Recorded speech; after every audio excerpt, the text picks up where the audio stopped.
Hey, what's up? This is Glen Choi, also known as DJ Nüre. You're tuned in to Koogle TV.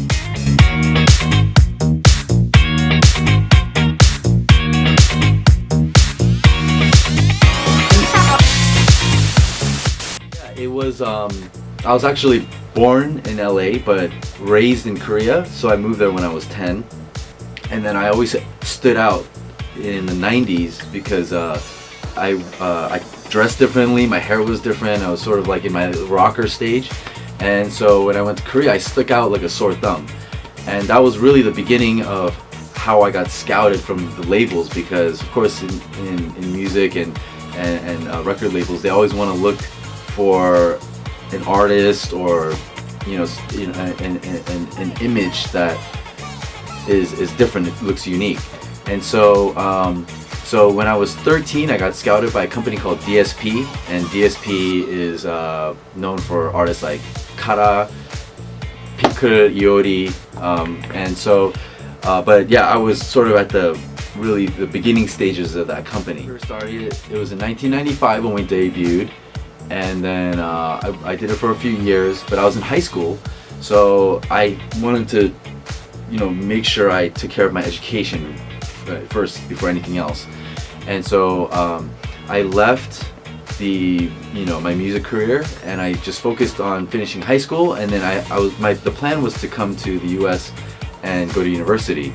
So I did that, and I got my degrees in music and marketing, and started working at some of the major labels here in the US, and then realized that everything is going more the independent route. So as opposed to being a recording artist myself, I took the role of producer, started working with a lot of local artists, and one artist in particular named Roscoe Umali.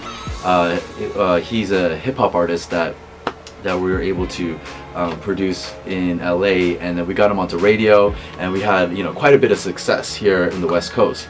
And then it was at that time when, and fast forward a few years, it was 2010, when I had a friend from one of the major publishing companies, Sony ATV from Asia, call me out and say, "Hey Glenn, I heard about all the stuff that you're doing. I think we could use your music in Korea." The Wonder Girls project was when we got back into communication. And then as we stayed in communication, and not to go into too much of the technical business talk, but ultimately the demo got to Jun-K, and as it got to Jun-K, it let his wheels spin. He got really interested and fired up about the song. So even before anything else, we got introduced through Kakao by the A&R, and we just started talking through Kakao, and it was a really efficient process actually, because he had this whole vision, and I wanted to support that vision because he knew what he wanted to see, and it was great to have those two worlds come together and work out in the end, and be a really smooth process along the way.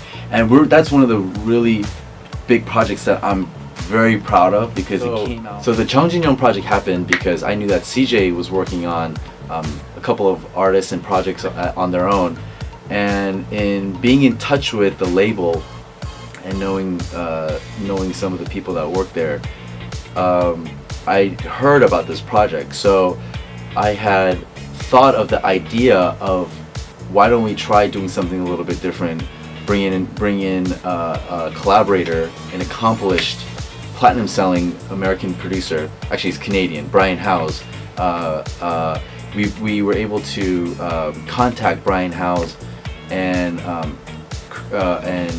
communicate this project to him, and he loved the idea. Brian's a really great guy, and it was such a pleasure to work with him, and as well as his team, JVP and Robin Diaz.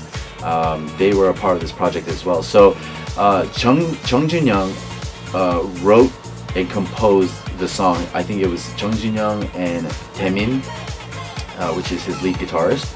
And as we heard the demo, we added our additional elements to it, and gave it that just full rock, classic, not classic, but like not the genre classic, but just that real raw, you know, American Western sounding rock vibe.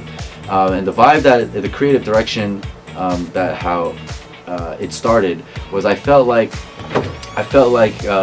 as I've gotten to know Chung Jun Young, and what I see of him on TV, and when he's on these variety shows and Yening Pro, that's not real. He's kind of not that. He's a little bit really a raw dude, like raw rocker. He's kind of playing the TV part, and I don't know if I'm gonna get in trouble for saying this, but when I met him, and he's like a real musician, real rocker, super cool dude. It was a pleasure working with him as well. As far as upcoming projects, please just keep updated with me on my Instagram and my Facebook.